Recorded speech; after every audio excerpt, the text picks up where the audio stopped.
Në një transmetim të cilin e nxjerr Imam Tirmidhiu, por me kuptim të atij hadithi ka ardhur edhe Imam Buhariu në Sahih, edhe Imam Muslimi në Sahihun e tij. Allahu subhanahu wa taala e pas nëshërua të gjithë. Thot pejgamberi sallallahu alaihi wasallam, yakunu fi akhir zaman rijal. Para se me ardh dita e kiametit kanë më kon disa burra që e fitojnë dynjon nëpërmjet dinit. Me fe synojnë me arrit dynjon. Dhe kjo është gabim. Se me fe du të me arrit ahiretin, dynjon du të me arrit të punu. Du të me do.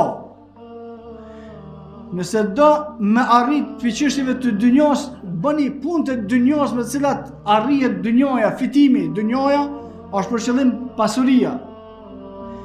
Nëse do me mri në ahiret, bëni punë e fesë, që shtu du të me ndo.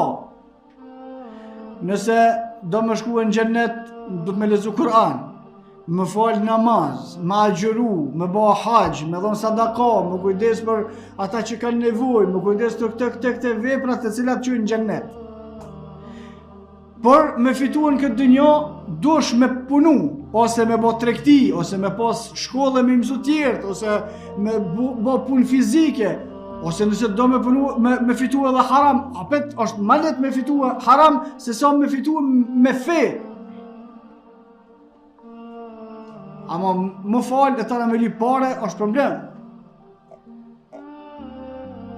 Me bon davet për me fitu dynjon, pozit, pare është problem. Kretë çka janë çështjet e fesë, duhet me i punu me njetin për me mri ahiretin. Çështjet e dynjos janë për me fitu dynjon.